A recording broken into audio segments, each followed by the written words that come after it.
Welcome back to the Black Table on the Black Star Network. This is our weekly hour, devoted to exploring ideas and subjects of special importance to people of African descent and others fighting to build a better society. So today we're going to take up not only the subject of the United States Supreme Court and U.S. society more generally, but we're going to take that subject up through the prism of someone who needs no introduction to many in the domestic U.S. audience, and that is Clarence Thomas, the Enigma of Clarence Thomas, in fact. And what is Clarence Thomas about? Who is he? Where did he come from? And how are his opinions increasingly shaping the direction not only of the United States Supreme Court, but perhaps even of the larger polity? And to help us with that, in fact, to lead us in that conversation today, is Professor Corey Robin. Professor Robin has written a remarkable book entitled The Enigma of Clarence Thomas. And I encourage everyone to get this book, to digest this book, and as you're reading it, to refer back to conversations that Professor Robin has had widely, including the one we're going to have today. He's a distinguished professor of political science at Brooklyn College and the City University of New York Graduate Center. He's the author of a number of works, including several books, probably more widely known, his book, Fear, The History of a Political Idea, and his book, The Reactionary Mind, Conservatism, From Edmund Burke to Sarah Palin. He's won a number of awards. He's studied, taught, and published across the range of political theorists, from Hobbes and Montesquieu to Arendt and Hayek and so many others, Tocqueville. And in this book, he adds Du Bois, Frederick Douglass, Martin Robeson Delaney, and so many others, including contemporary scholars like Cedric Johnson, the Fields Sisters, and so many others. He's won a number of awards from the American Political Science Association. He's been a fellow, among others. He's been a fellow at the Russell Sage Foundation, the American Council of Learned Societies, and the Princeton Center for Human Values. Without further ado, I'm sure he probably would have said keep all that short, but it's important to know who we're in conversation with today. Joining us at the Black Table today is Professor Corey Robin. Welcome, Prof. Thank you very much. Really happy to be here. Yeah, the pleasure is ours. Pleasure is ours, brother. We really have been anticipating this conversation for quite some time. This is a book, to our understanding, as you write in the epilogue of the book, that you hadn't set out to write, huh? Could you? But before we get to how you came to this book, let's talk a little bit about your overarching project. You're a political theorist by training and teaching, huh? Tell us a little bit about your interests and how you frame this human project in terms of politics. What are some of the ways that you kind of line out political theory? Well, I'm on the left, but I've always been interested in the right and the forces of reaction, counter-revolution, and conservatism, the broad front of reaction. And that goes back to my first book, which you mentioned in the introduction. But when I finished my second book on the reactionary mind, I really thought I was done with the right, and I wasn't going to be interested in it anymore. And, the world had other things in mind, for me. And so I came to this project a little bit unwillingly. Somebody had asked me to write an article for an anthology on Clarence Thomas. I mean, the anthology was on African-American political thought more generally, but they wanted a chapter on Thomas, and nobody wanted to do it. So I I sort of got stuck with it. And like I said, I wasn't into it because I wasn't really interested in the right anymore. But once I started reading about this guy, about whom I think I had most of the usual stereotypes that people have about Clarence Thomas, it really broke things open for me. And I felt like there was a much bigger story here that had to be told. And that's how I came to the book. Wow. I mean, I tell you, man, and I say this, and I bought the book shortly after it came out.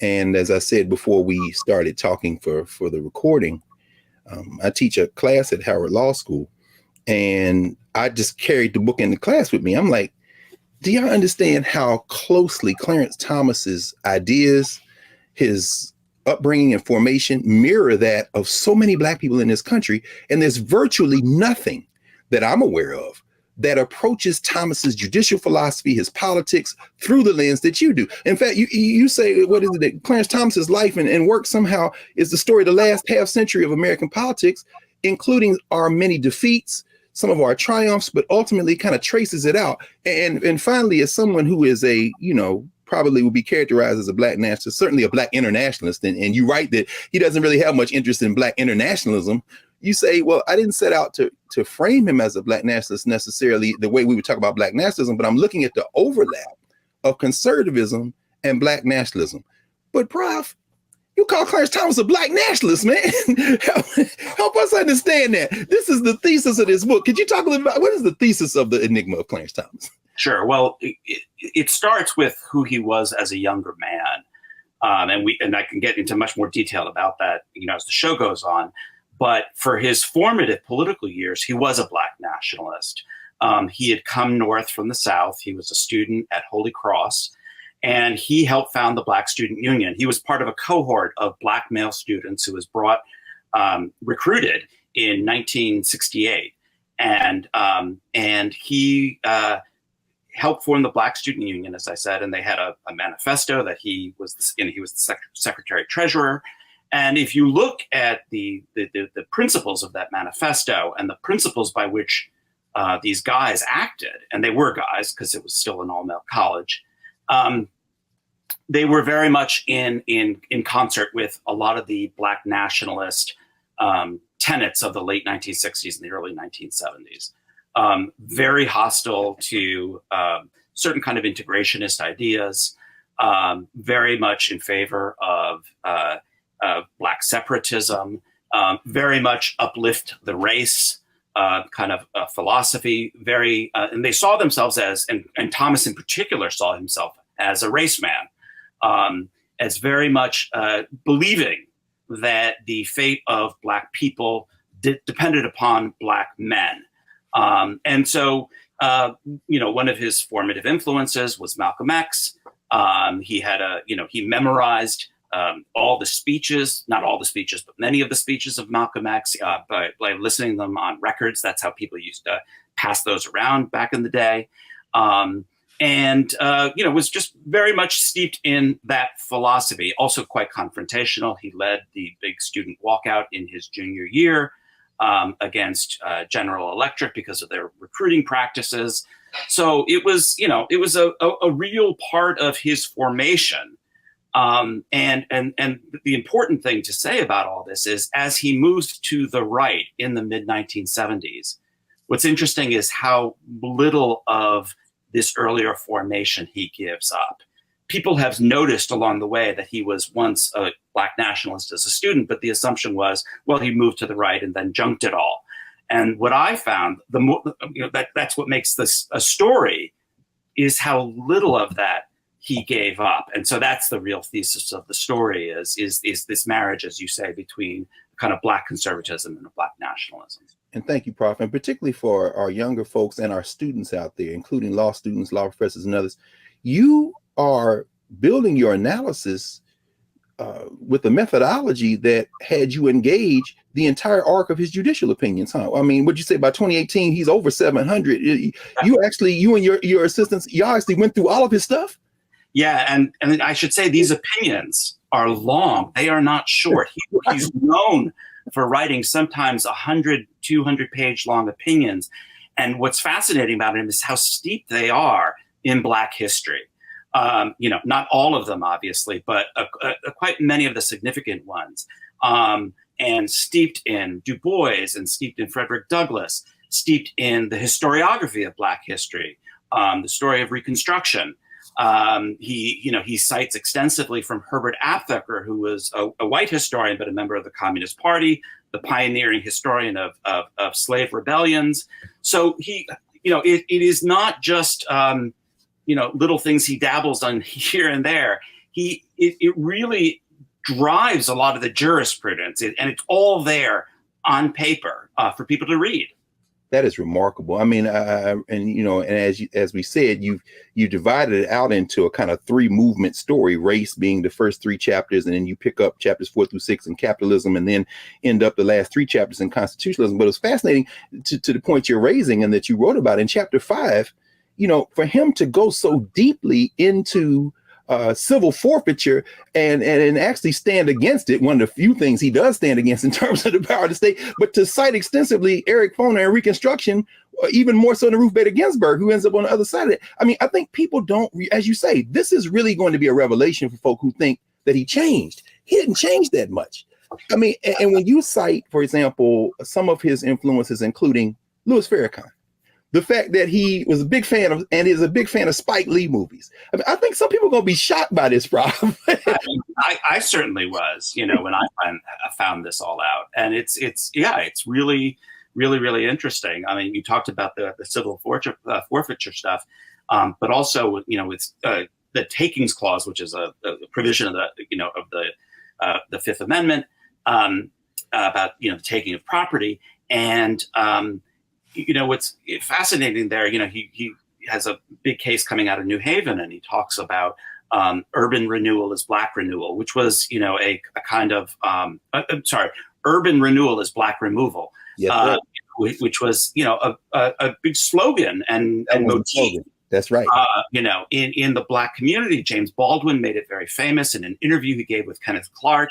And, this is just kind of part of his language and the idiom in which he speaks. So again, it's very deep with him. And the real question, that I think for readers and listeners and citizens to grapple with is, there have been conservative black nationalists before. That's hardly a discovery of this book. And, scholars know about this. I think in popular imagination, it gets short shrift, but, that's not an unknown thing.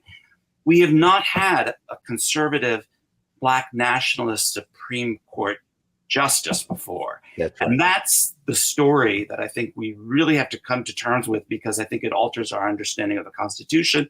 It alters our understanding of African-American history and its relationship with white supremacy and these white supremacist institutions. I call the book The Enigma of Clarence Thomas, because that is the big enigma, is how did somebody like this end up, and the cover shows this, in this very white institution. That's right. That's right. Well, Prof, we're going to pause here for a moment, and when we come back, we're going to continue this conversation with Professor Corey Robin, author of The Enigma of Clarence Thomas. Back in a moment here on the Black Star Network.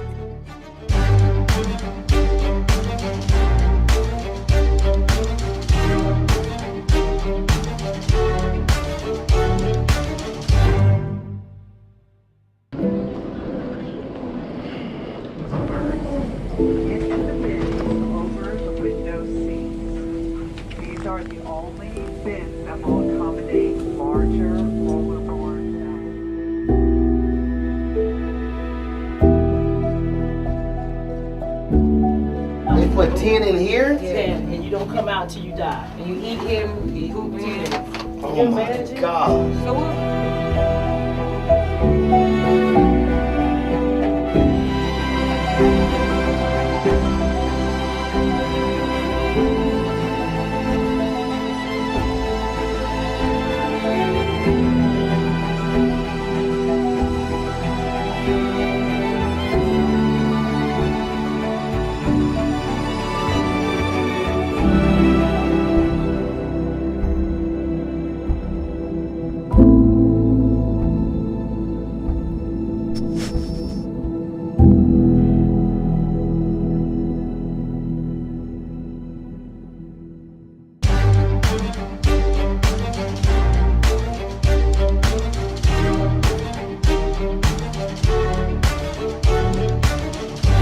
Welcome back to the Black Table here on the Black Star Network. I'm your host, Greg Carr, joined today by Professor Corey Robin, the author of The Enigma of Clarence Thomas. Professor Robin, Corey, it's interesting that you mentioned, of course, the whole arc of Kenneth Clark and, the questions of the doll test. I never liked that doll test myself, quite frankly, but because, what it says or doesn't say about the nature of Black identity and self-worth. You explore Clarence Thomas's formative years and his early professional arc, and you trace out the theme of stigma. Yeah. You trace out this theme of self-respect. I mean, how much of that thinking and that upbringing goes into his judicial philosophy in your mind? I think it's really important. I mean, I think it's both the terror and the power of his ideas of race, and also, frankly, the limitations of his idea of race and racism, because it is very much focused on stigma. That is, from a very early age. I mean, and it actually starts within the Black community. Yes.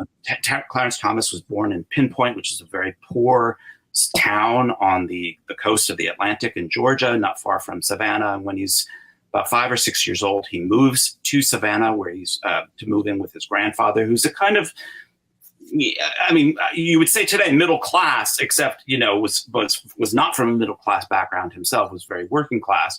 But nevertheless, he owned his own fuel delivery company. He owned some property. But the thing about Thomas was, when he goes to school, is he's much darker than other Black students. Okay. And this is, you know, by his own memory, this is his first real confrontation with the color line, is colorism. Well, Corey, I almost hesitate to say this, but again, this is a Black table. We're being candid. At 57 years old, I am old enough to remember when in elementary school, it was an insult for a quote unquote lighter skinned Black child to talk to a Black one and call them ABC. I remember America's Blackest Child. And so Clarence Thomas does too, a generation before us, but yeah. Absolutely. I mean, and that is what, as you say, that is what he was called. You know, later when he's at a school and he goes to sleep, you know, they say you can't find Clarence, you know, because the lights are out. I mean, it's a very, you know, wounding, painful experience for him. And he doesn't forget it. And he begins to apply it as he gets older. This is how he begins to understand Black liberalism. Is, you know, it's the professional managerial class that tends to be lighter and wealthier. And so, you know, these ideas about color and race are very formative for him. And they come to center on this idea of a stigma, that Black people are stigmatized. And this is then going to carry, I mean, this is a long story, but just to cut to the chase, it's going to carry over to his ideas about affirmative action. You know, most conservatives, white conservatives, when they talk about affirmative action, they believe it's an offense against colorblindness.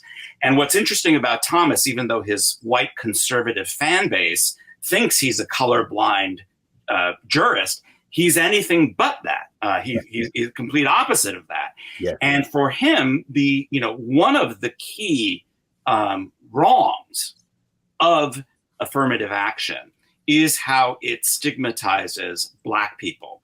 In the same way that not every Black person in the 19th century was enslaved, but nevertheless, all Black people carried the stigma of slavery and of racialized inferiority, whether they were free or enslaved. Thomas argues that, of course, not all Black people are in a university by virtue of affirmative action, or in a workplace by affirmative action. Nevertheless, because of racism, they will carry that stigma that they got there. And it's not just a stigma of inferiority, it's a stigma of that you could only get where you got to by virtue of white benevolence. Yes. And this is, very important for his ideas about racial uplift and the centrality of Black self-help, that affirmative action is an ideological story that persists with this this notion that Black people can only get to where they get to, if they get anywhere, yes, by virtue of white help. Yes, and of course, as you say, on the other side, dignity is so important to him, not just individually but collectively. Although that collective sense of dignity doesn't translate into collective political action, as you line out in terms of voting rights, which is fascinating. And you get into that second movement when you start dealing with capitalism. In fact, let's walk across that bridge a little bit. It was interesting that you line out an opinion where he compares the set aside, the affirmative action kind of concept in the U.S. to apartheid in South Africa. He says neither one is good. I mean, there's something compelling about the idea that if once you accept the rules, you just got to beat these people at their own game. But there's an animation when it comes into the second movement, capitalism, where you kind of, in chapter 4, you begin to talk about Thomas Sowell. Yeah. And I think about the fact, of course, Thomas Sowell started out at Howard, and he writes about that in his memoir, and Sterling Brown and others are like, well, go test yourself against these other folks. What does Clarence Thomas, what would you think Clarence Thomas would have to say to Black folk who say, well, we need these programs? I mean, Clarence Thomas, does he think that perhaps this enfeebles the Black population to kind of rely on these kind of programs? Yeah, very much so. I mean, I'm skipping to the third part of the book, but just Please. again, quickly, Thomas believes that the whole apparatus of modern welfare state liberalism, whether it be, the welfare state itself, voting rights, and other, the sort of the cultural revolution of the 1960s, the sexual revolution, that all of these things have crippled the Black community, and in particular, Black men. Now, Thomas has a very patriarchal vision of racial progress and of racial identification. I should say he's not really alone in this. No.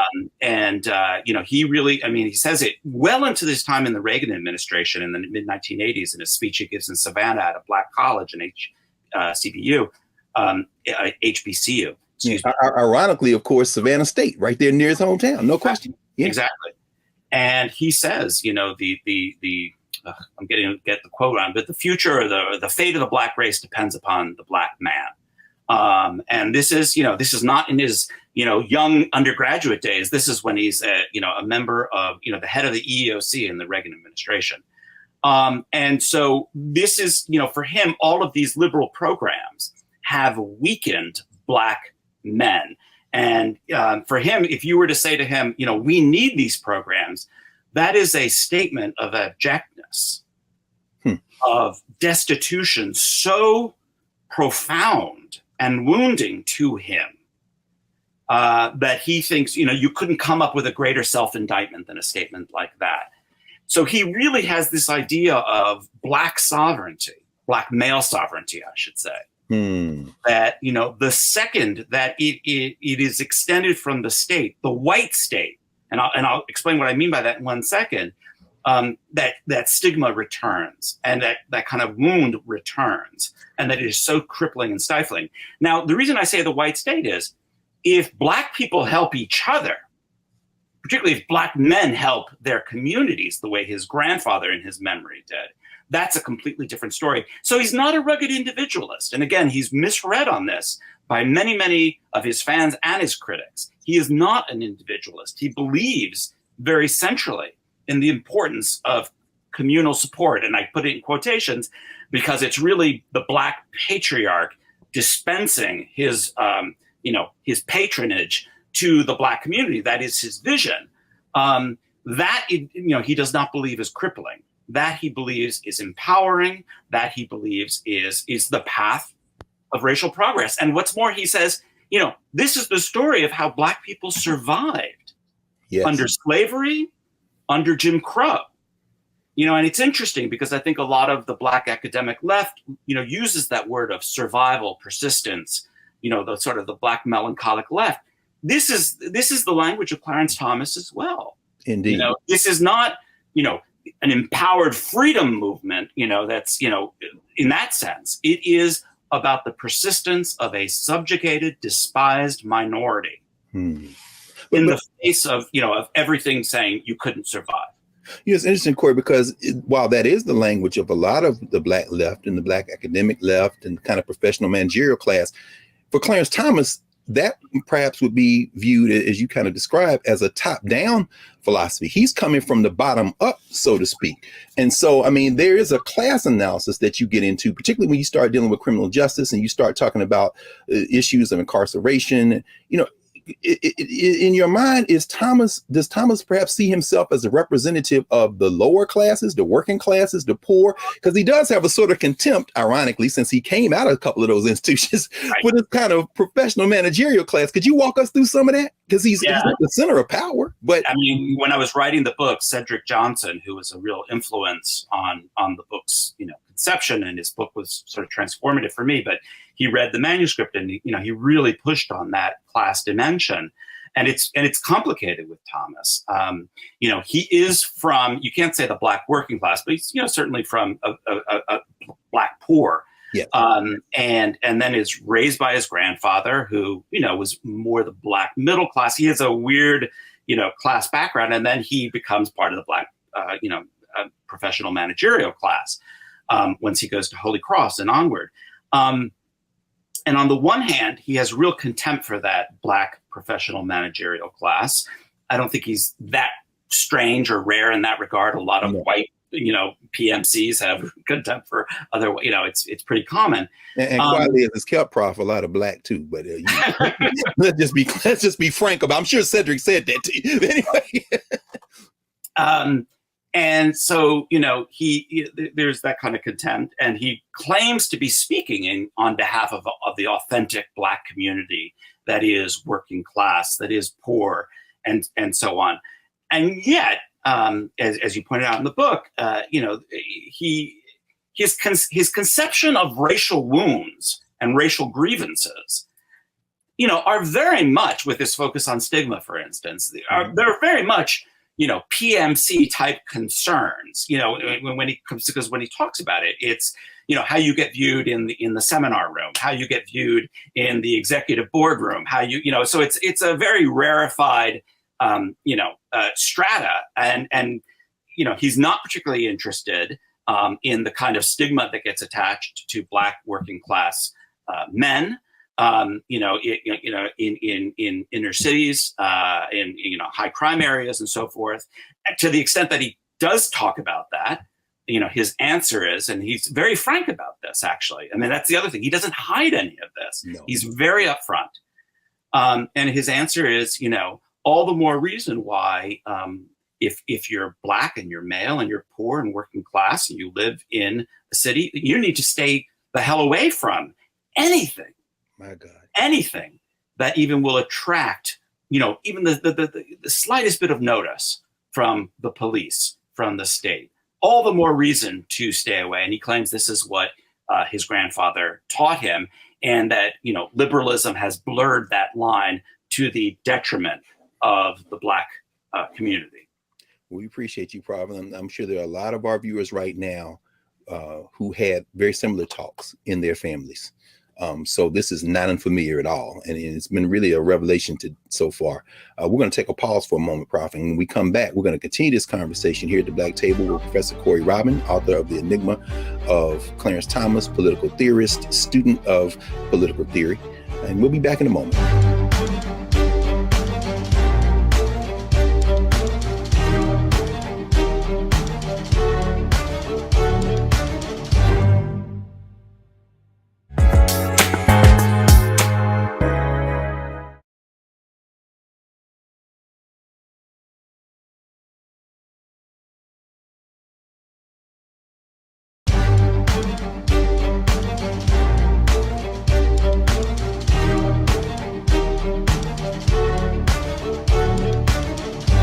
Welcome back to the Black Table here on the Black Star Network. I'm your host, Greg Carr, with Professor Corey Robin.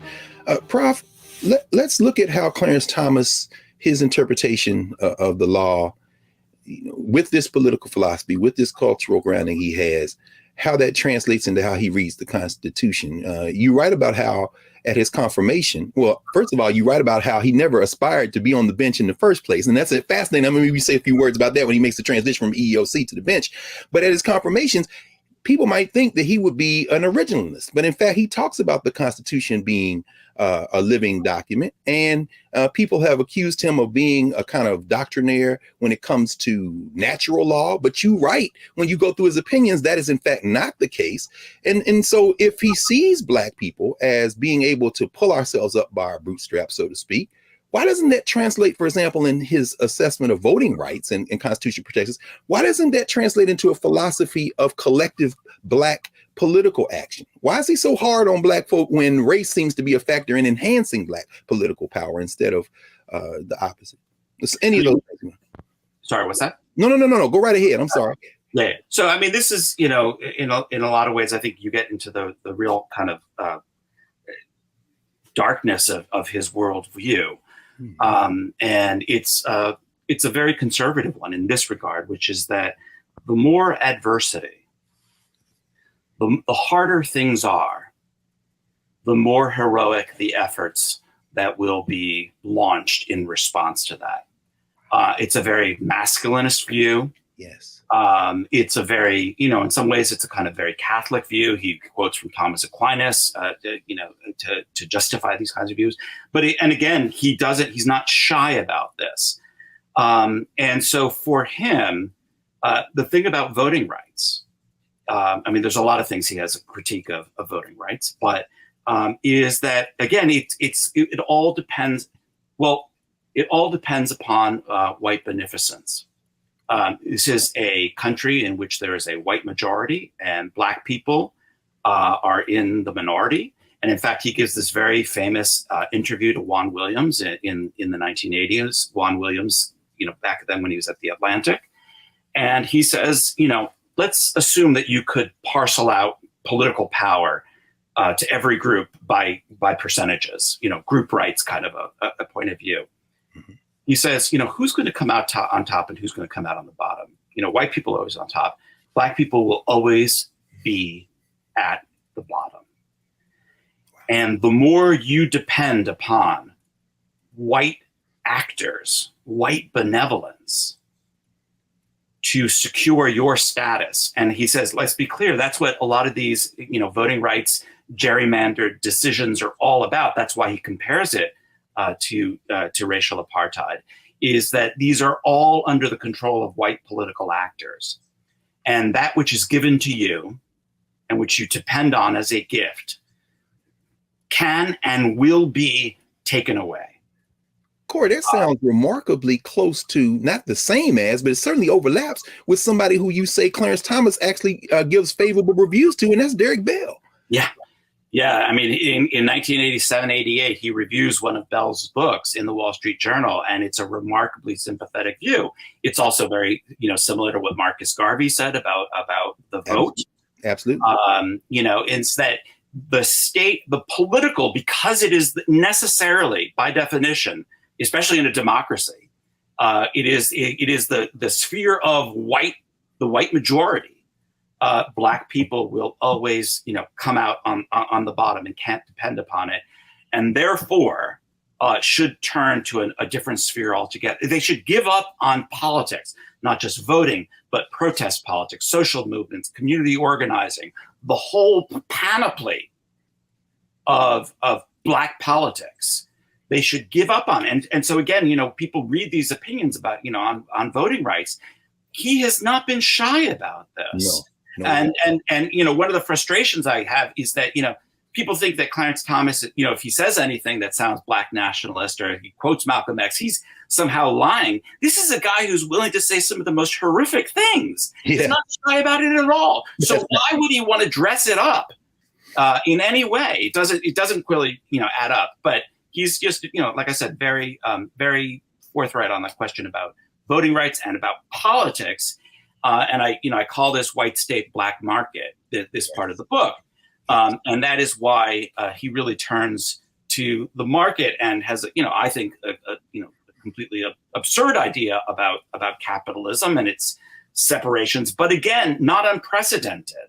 I was really influenced in some of the revisionist historiography on Black Power movements in the late 60s and early 1970s. A lot of them are experimenting with Black capitalism. Oh, it's no question about it. So he's not that far off from that whole milieu. And of course, the Nixon administration very cynically uses. That's right. They take out ads. Black Power. Capitalism is Black Power. That's right. So it's a very murky time in the late 60s, early 70s. Really after 1968, which was the high point of Black success and Black political protest. When people are engaging in these experiments, and just Thomas, he's like any ideologue. He just takes that idea and he runs with it all the way right to the end. Well, let's talk about that some. Corey, so if the market then is the answer, if capitalism is the answer, at least a step in that direction of an answer of Black power and Black self-empowerment, then why does he come out where he does on questions like, for example, disparate impact cases? And why does he not, even in terms of the relationship between speech and money, is he so laissez-faire when it comes to these kind of corporate interests, when folks on the other side would say they're putting their thumb on the scale, Clarence, the state has to intervene. Could you walk us through some of that? If the market is the answer, how does he come down on some of these issues the way he does? Yeah, I mean, this is where I think the more, libertarian or, conservative part of him, he really, kicks in. Let's take a step back first. Yeah. I think, first of all, I think he thinks of the economy not as the way he thinks of the state. It's not a completely cohesive, unitary thing. It has niches in it, and it has spaces. So you look at something like black hairdressers. He looks at all these niches that African Americans over the years have filled and have accumulated some kind of wealth and capital. And he said, and again, this is a very autobiographical story for him. This is the story of his grandfather. Black people weren't getting oil, fuel. And so his grandfather started off by just delivering wood, and filled a niche.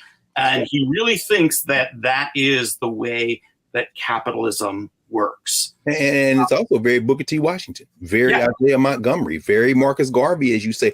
Even as ironically, Washington is kind of surreptitiously funding challenges to Jim Crow laws in the South. His public face, this is very consistent, as you say. I mean, and still resonates in a lot of corners of the Black community today. Absolutely. And this is the circles in which he's traveling in the 1970s and the early 1980s. Other Black conservatives are really, making these kinds of arguments. And they've been sort of forgotten by there was a time in which those arguments got a lot of attention in the mainstream media and the white media. And it's all been kind of overshadowed over the years by a lot of other developments. But, these were really, front and center. I remember in high school, Black conservatives, it was really a kind of, the Reagan administration had a lot invested in, making sure people saw themselves connected with this. And ironically, in Black nationalist communities at that same time, whether it be Floyd McKissick and those guys in North Carolina with Soul City, we talked with Adolph Reed a few weeks ago about that, whether it be the Black nationalists, whether it be Ocean Hill, Brownsville, and Brooklyn in the East, the African-centered education movement, it wasn't just the Black conservatives who politically were seen as being aligned with Reagan and Meese and the big meeting they had in 1980, where it was a Claremont somewhere. No, it was also the Pan-Africanists and the Black nationalists. So it gets real messy. This is why your book is so important. James Foreman's book, James Foreman Jr., Locking Up Our Own, really goes into this as well on criminal justice issues. And, he says it's not just that African Americans in Washington, D.C., are really pushing for some tough on crime stuff. Many of the most vocal, voices on behalf of that are, as you say, kind of Black nationalist, Pan-Africanist voices. So this is a whole milieu that sees, the function of the state. And Thomas, I should say on that particular issue is even more out there than a lot of other Black conservatives. They're supporting things like enterprise zones. Remember that was the big in the 80s. Absolutely. And he says, the first thing you got to deal with is crime. You cannot have a Black entrepreneurial class. You can't, have a Black market, as it were.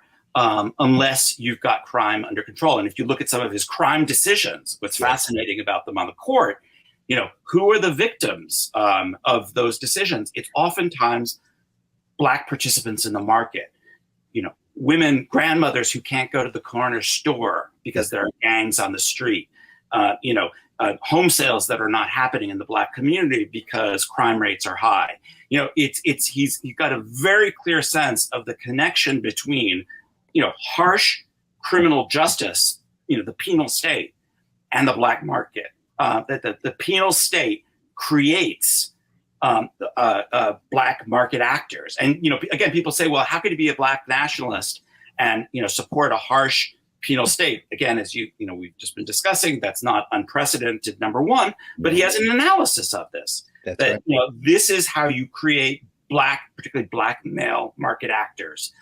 People who are going to be entrepreneurs, who are going to, create wealth in their communities, but they can't do it without that punishing hand, that harsh, punitive hand.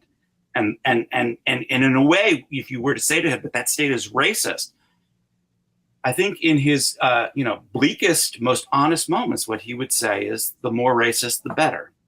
Wow. That almost sounds like Lenin, man. In other words, you got to heighten the contradictions until this. I said, he's an ideologue. He takes an idea and carries it all the way through. And so, again, if you get nothing from this book, this is not somebody who you can dismiss as a hypocrite or, as just kind of stupid or contradictory. That's right. Just sit with that contradiction for a second. Don't just say, oh, that's a sign of a small mind.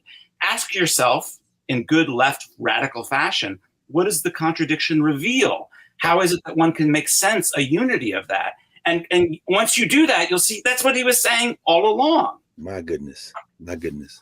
Well, I tell you what, we're going to pause here one final time, Corey. And when we come back, we're going to hit right there, man. I mean, Clarence Thomas's austere worldview, which perhaps many more of us than what we care to admit might share. We're going to start with that when we come back in a moment here at the Black Table on the Black Star Network. Back in a moment.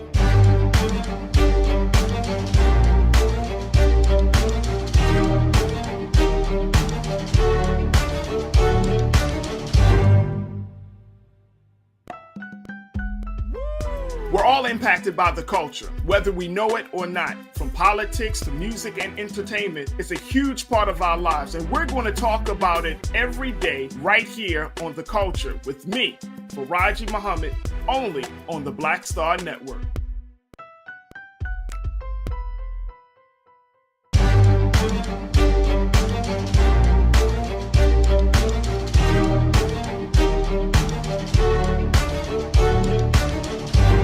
Welcome back to the Black Table here on the Black Star Network. Greg Carr, your host, joined today by Corey Robin, author of The Enigma of Clarence Thomas. Prof, you walked us right up to the gate, man. Your epilogue, Clarence Thomas's America. And I only have about 10 more minutes, so I want us to, get to that.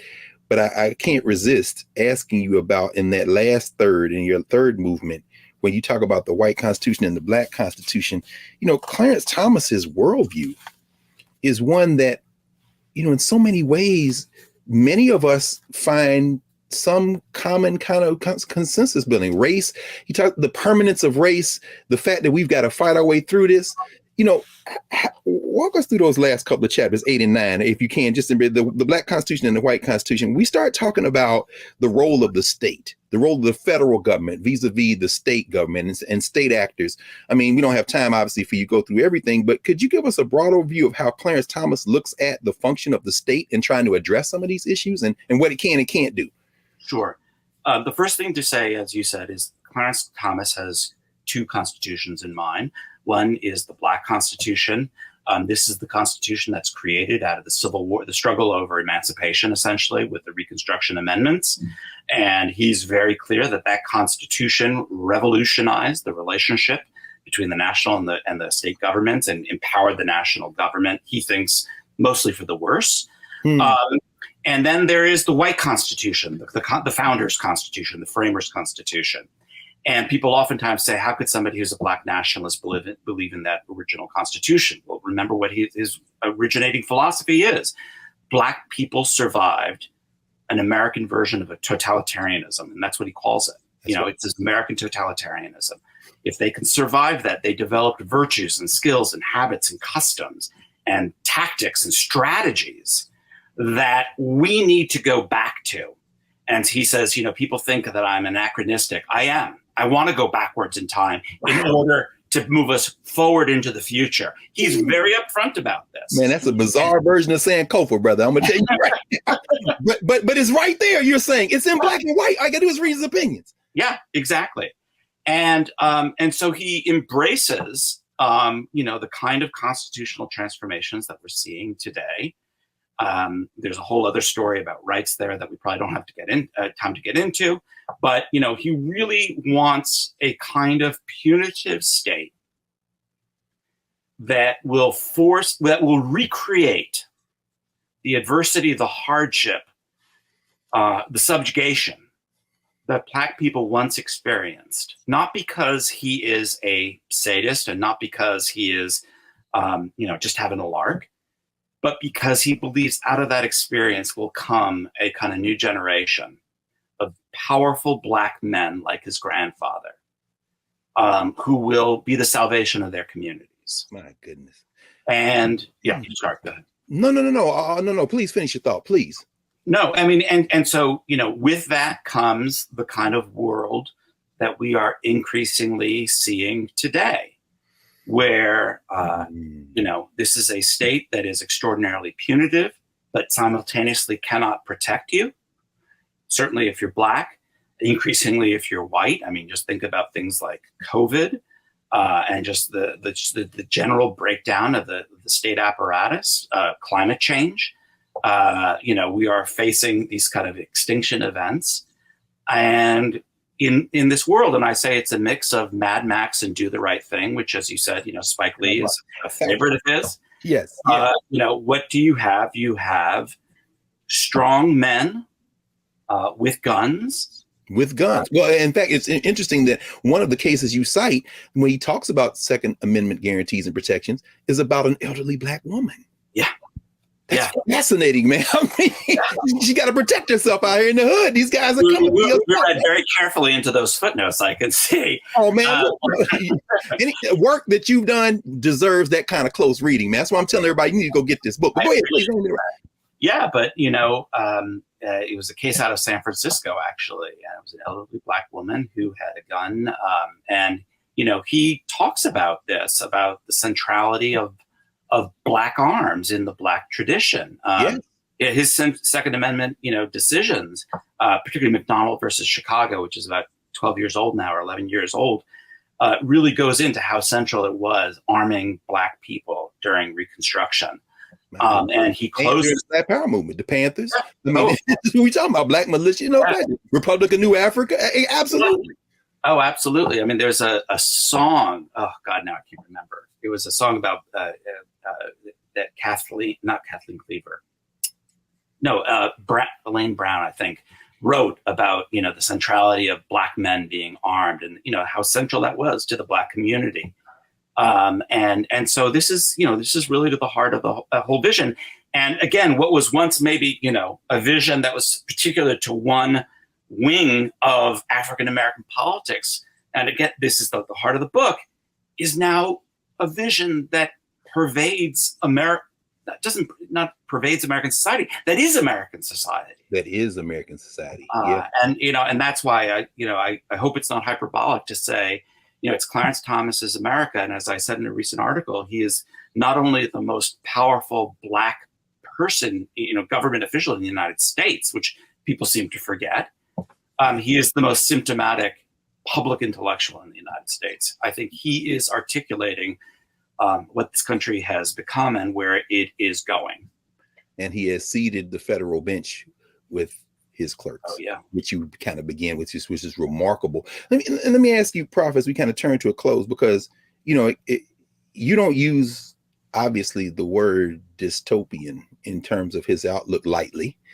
And as you've kind of lined out, and I love how you write this, for Clarence Thomas, repair or righting the ship is a non-starter. So in your mind, given the trajectory of where we're headed right now, because Clarence Thomas is clearly the intellectual leader of the court, do we just begin again? I mean, what are the prospects for you, having done this close reading against the context of your whole arc of intellectual work and teaching? What are the possibilities in a country where this kind of ideology is ascendant?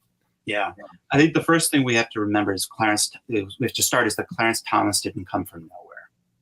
He came from somewhere, not just literally, but metaphorically. And that there is a reason why this point of view has become ascendant. And it's not because Republicans are crazy, and it's not because they're stupid. And it's not even just because they are white supremacists. Yes, sir. What it comes out of, I believe, is the defeat of the Black freedom movement in its political phase. And I take the politics of Black freedom and the politics of the left very seriously, that if you do not believe you can transform society through political means, and I define that broadly, whether it's voting, whether it's social movements, whether it's radical politics, in the broadest sense, if you have given up on that idea, if you believe that, melancholy and defeat is the past, present, and future, I think it's very hard not to end up on the train of Clarence Thomas. And so where do we start is by confronting that, not just the ideology of defeat, but the reality of defeat. And then try to restore some belief in the possibilities of politics, again, broadly defined. Well, I think we all, I'm sure everybody watching this would join me in thanking you for undertaking this work, which you hadn't set out to do, but which kind of extends your previous work. And I'll ask you one final question. What you working on, man? I know you have a few projects that I read about that you're working on. What's next? What's next, Professor Robin? I'm trying to write a book about intellectuals and capitalism, basically, how people have thought about capitalism since the 18th century through today. So a little less presentist, obviously has, some implications for today, but a little bit going back to history. Absolutely. Well, we wish you Godspeed, and hopefully, you'll come back and join us again. And listen, I'm glad we were able to schedule you, because I suspect as the months and years unfold, your dance card is going to try to pull you out of the classroom and out of the library a lot more, as people realize, hey, we need to go get the Enigma of Clarence Thomas, because this is the ideology and intellectual work that is informing the state. But we want to thank you for joining us today, Professor Robin, and please come back. All right. Thank you very much. And I'd be happy to do it. I really enjoyed it. Thank you so much. We'll be back in a moment to clear the table here at the Black Table on the Black Star Network. Back in a moment.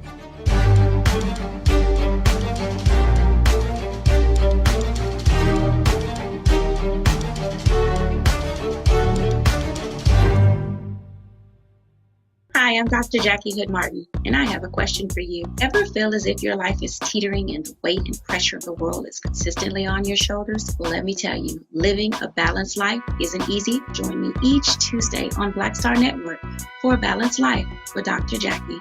We'll laugh together, cry together, pull ourselves together, and cheer each other on. So join me for new shows each Tuesday on Black Star Network, A Balanced Life with Dr. Jackie.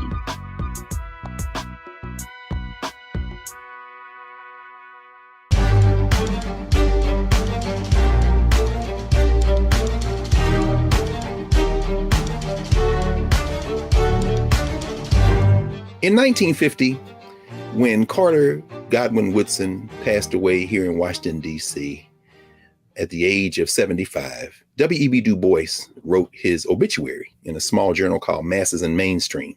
You heard Professor Robin mention Herbert Aptheker, who you would think would be the last person that Clarence Thomas would cite, the Marxist historian, but that was a journal that Herbert Aptheker actually published in as well. And this is what W.B. Du Bois said about Carter G. Woodson. He said, the life of Carter G. Woodson shows what race prejudice can do to a human soul and what it is powerless to prevent.